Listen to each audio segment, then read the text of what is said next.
I see the title, man. Let's get to it. As you guys may know, Clutch Sports, many of their clients, have been going balls to the wall defending LeBron James versus Michael Jordan. Yo, And the guy today Draymond really taking on this stomped him. challenge actually runs Clutch Sports, that being Rich Paul, a personal friend of LeBron No James. wonder, bro. Come on, bro. No wonder then, bro. No wonder Clutch Sports pushing all this Braun propaganda. You know, I'm saying like isn't that one of his best friends growing up and all that? Only makes sense. You know what I'm saying? So when watching this video, hearing Rich Paul talk, him being so close to LeBron, it's almost like LeBron James in the video is speaking through Rich Paul and he's reciting talking points Well, that LeBron. him being that close to Braun, it might not be that. It might just be him actually feeling this way because without Braun, he's probably not in the position he's in. He's not the owner of Clutch Sports, you know? He's not making as much money he's making now. He's not taking care of his family to the extent he's able to as of right now, you know? So maybe he actually does feel like this, you know? Whether it's biased or whatever.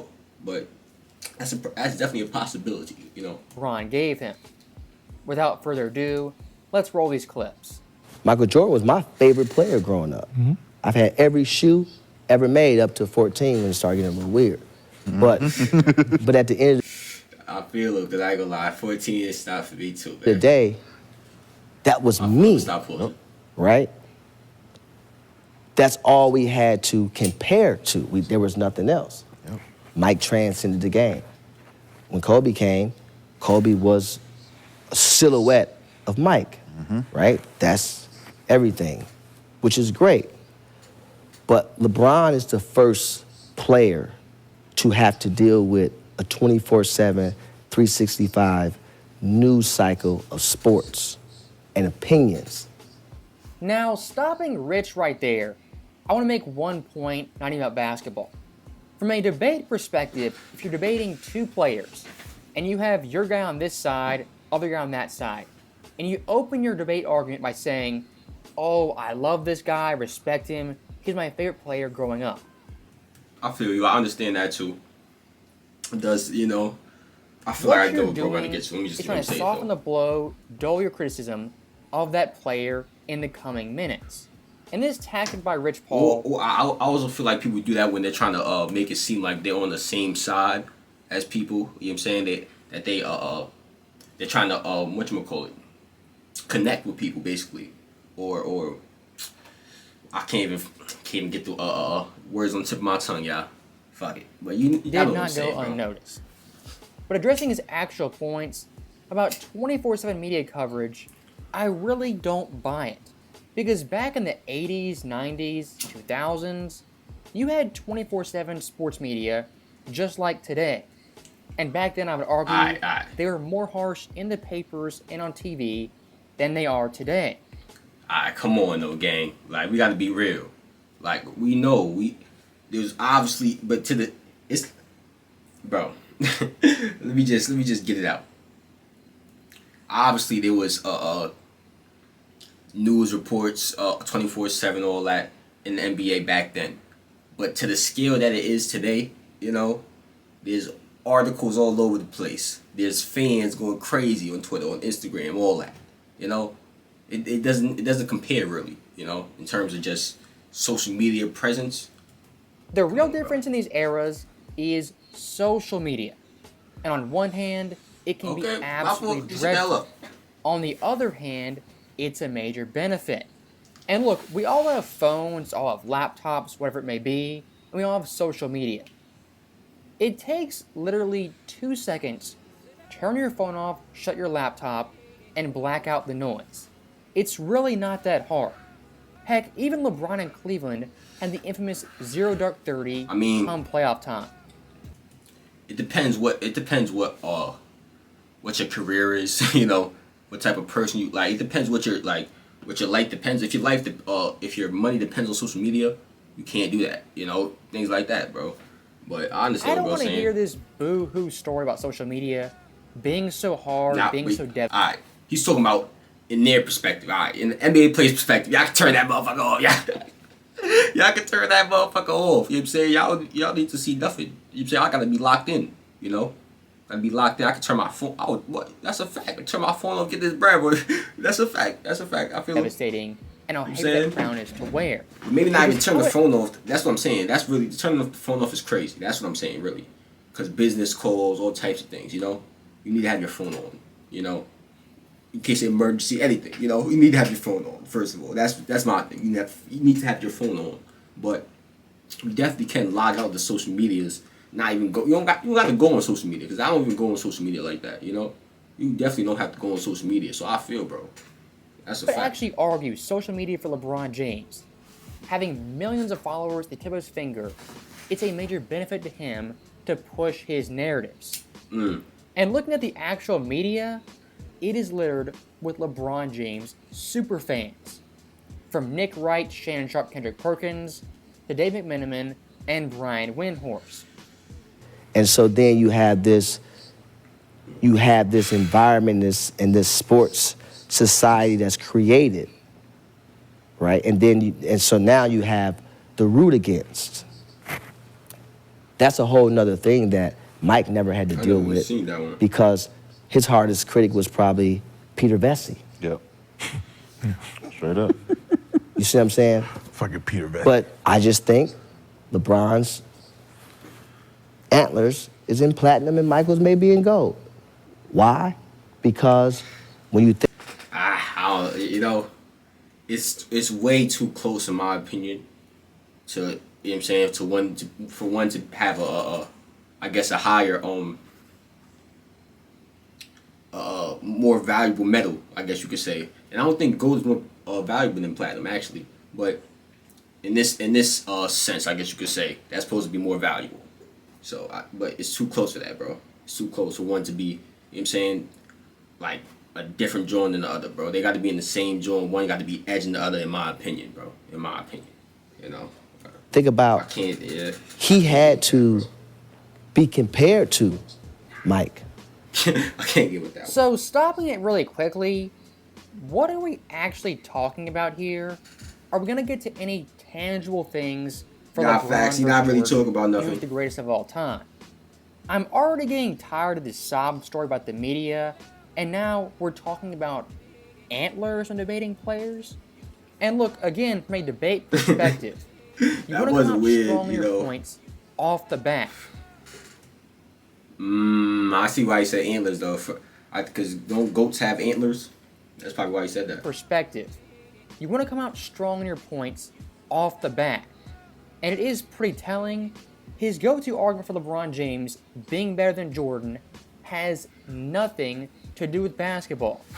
Nothing to do with championships, finals play, iconic moments, and just their careers in general. All he wants to talk about is the media landscape and the pressure on LeBron. And one of the big-time myths that is very pervasive is that Michael Jordan, his career... Bro, here's the thing. I be saying that to, like, it goes both ways, bro. People do that so much and it annoys me. Like, people use stuff that happens off the court to value a player, I guess you could say.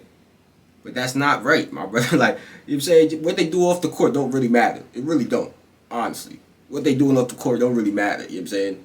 Unless it affects on the court, you know? So it don't really matter. But people try to make it seem like that if they do something negative off the court that they a fan didn't like, they try to act like it drops their rank. That makes zero sense whatsoever, you know? They made a statement you didn't like, so they dropped the ranks. Wasn't really critiqued by the media. That's complete BS. The late 80s, early 90s media was completely ruthless, and compared to today, got away with a lot more criticism. And I want to make this point crystal clear. Back in the 90s and 80s, the sports media was almost godlike, and what they said was gospel. And for players back then, they had no voice to combat that media. So again, whatever the media pushed, that was the going narrative. Unlike today where a player... You probably had to just prove it on the court. Get on Twitter, tweet something out, say it's false, inaccurate, and combat that media narrative. And if you want to talk criticism, Michael Jordan in 93, 94... I mean, they did have a little voice. You can't say they had no voice at all. They had a little voice. They definitely, well, the certain players, you know what I'm saying? The stars had a little bit of voice, you know what I'm saying? There was definitely interviews that I heard where an announcer or interviewer asked a question about a narrative or something. They shut it down real fast. Like, nah, I don't know what y'all talking about. I'm just trying to hoop. You know, shit like that, bro. So they definitely had a little bit of voice, you know. The media was like, going after him can't say for no, allegedly no voice at all. getting his father killed. That is one of the most disgusting things I've seen the media do for a player in any sport. Right? You talk about, oh, he lost this X amount of finals. That has something to do with like his gambling addiction and all that. I fake heard about that shit. Well, that shit crazy. How many finals you been to? 2. How hard was it to get there? Extremely. How many finals you been to? Not a goddamn one. What about you? Why didn't you go? Hard. Had to go to LeBron. We talking about 4 guys, 3 lottery picks, a rule, the Gilbert Arenas rules created for him, because of him. You know. So stopping it right there, correct me if I'm wrong, this is the first time Rich Paul has talked about actual basketball on the court. But the problem is, he's not comparing Jordan versus LeBron head-to-head. Because Rich Paul knows Jordan head-to-head is the greater and better player. So what he does, his bar, which should be Jordan, is now lowered, asking Rashad McCants, Kenny Martin, and Gilbert Arenas how hard it was to make the finals. Now, no disrespect to those players, they were great players, and they made a couple of all-star games. But we're debating the top 1% of players. LeBron versus Jordan. I think he's doing the same thing you're doing, bro. He's just debunking that criticism, you know, that LeBron making it to the finals is not an accomplishment. You know, he's trying to debunk that criticism, basically, I guess you could say. Not LeBron versus Rashad McCants. Again, a pretty sneaky debate tactic, lowering the bar for LeBron James, comparing him versus those guys, and not to Jordan. And for the final time in this video, someone wake me up when Rich Paul compares Jordan versus LeBron head-to-head on a he's not lying, though. He ain't do that. Because so far, he ain't do that, it's been rough to listen to. So now, when you talk about the GOAT, okay, the man made a decision to go to Miami. Whether you like it or not, every kid today is saying what? I'm taking my talents too. It was just ahead of his time. It's okay for us to say that. He was the first social media athlete of anything. It's okay for us to say it was ahead of his time. So I gotta cut in right there. I'm sorry, I apologize.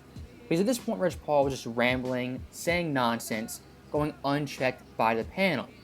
And he keeps talking about social media, the pressure, all this. I don't care. We don't care. Pull a Kawhi Leonard, beat Tatum, Jokic, Luka, even Giannis. Those guys, for the most part, aren't on social media, and it's not that hard to ignore the noise. And look, from a superstar perspective, I don't think LeBron James actually hates social media. You fake did the same thing, though, bro. Like how he's compared the finals appearances with Rashad and Gilbert Arenas. You're comparing the social media presence with other superstars. They're not in the conversation of the GOAT. They're not in the GOAT conversation, you know, so it's a little bit different. You know what I'm saying? Just like you were saying, bro. I don't think LeBron James actually hates social media and the media. Because again, he has a lot of pro-LeBron fans in the media, and on Twitter, Instagram, he is very, very active. The narrative of, okay, well, he went to Miami and, they made him this way. What? Now, what did help was infrastructure, consistency, professionalism, which LeBron's always had. That's no question about that. But I'm saying overall, from a culture perspective, right? Organization, yep. Which was all great. But to create this narrative... Wait, bro got a crown on and a LeBron jersey? That shit crazy. Organization, yep. Which was all great. But to create this narrative of he needed somebody and they, no, it's a shared need. Because if I don't go there. If you're a man watching this video and you're single, find yourself a woman who will defend you like Rich Paul defends LeBron James. Because this dude is straight up delusional when talking about LeBron in Miami. D-Wade at that point in 2011, he already had his championship. He was straight. He won in 06.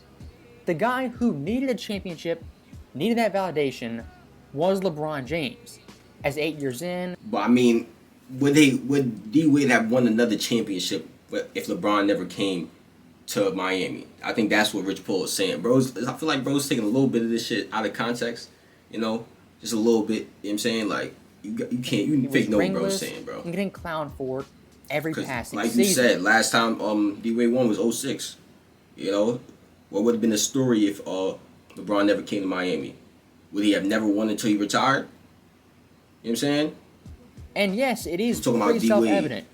Dwyane Wade's championship pedigree, teaching LeBron how to win, letting him be the number one option, that won Miami 2 championships and got them to 4 finals. And I think it's pretty universally known, D-Wade on those teams was the heart and soul championship pedigree. And yes, it is pretty self-evident and getting clowned for every James. As 8 years in, he was ringless and getting clowned for every passing season. And yes, it is pretty self-evident. Dwyane Wade's championship pedigree, teaching LeBron how to win, letting him be the number one option, that won Miami 2 championships and got them to 4 finals. And I think it's pretty universally known, D-Wade on those teams was the heart and soul and the face of the franchise. And whatever you want to call it, that's not universally known. It's not, because I did not know that. I did not know that, nor do I believe that, nor do I think that. Maybe the heart and soul, but, you know what I'm saying, the face, nah. When Bron comes to a team, he's the face now. I'm sorry to tell you. I'm sorry. But when Bron comes to the team, yeah, it's that. Just, like, in the most humble way, like, he's in the GOAT conversation, bro, for a reason. When Bron comes to that team, he's the face of that organization. We know this. You know what I'm saying? I get what you're saying because D-Wade has been there. He's won with this team before. But come on, bro. But Heat culture, Heat mentality, it's been rolling before and after the Big Three era. As even in 2016, many forget, the Heat team, minus Chris Bosh, went to the second round, forcing the Raptors to a Game 7. And the last 4 years have made 2 finals and got pushed to Game 7 of the East Finals in 2022. It's downright disrespectful to Pat Riley, Eric Spoelstra, even Dwyane Wade, to say LeBron James didn't need them. Comparisons are the thief of... I don't think, did he not say they both needed each other, though? I'm pretty sure bro said they needed each other. I'm pretty sure he said that. Am I bugging? Before he said that, he was saying how the professionalism of the culture, the Miami Heat culture, is part of the reason why Bron won. Part of the reason why the team won. Bron needed that. You know what I'm saying? But he also said the Heat needed Bron as well to win these championships. And I don't think that's wrong at all. You know what I'm saying? Joy. But Michael's a GOAT, no question about it. But LJ's a GOAT as well. He came in, $100 million contract. Think people like that? There hasn't been one since, and it won't be one. Right? It's a good segue for you, Joe. It won't be one. You feel what I'm saying? Because shoe deals ain't what they used to be. But I'm just saying, when you talk about all the teammates around them that got paid, all the coaches that got paid, all the Lance Blanks, Chris Grant, Danny Ferry, Wes Wilcox was there. He's a GM. Yep. When you just really break down the impact, right? How could you say that this man is not a GOAT? Now, cutting off Rich Paul right here, I'm actually at a loss for words.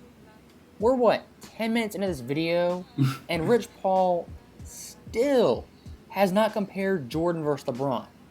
All we've gotten is a bunch of word salad mixed with lawyer talk. And quite literally, no talk about basketball for LeBron versus Jordan head to head. And of course, I'm not a registered doctor, I'm just a guy on YouTube. But seeing Rich Paul talk, he's got a classic case of basketball started in 2003.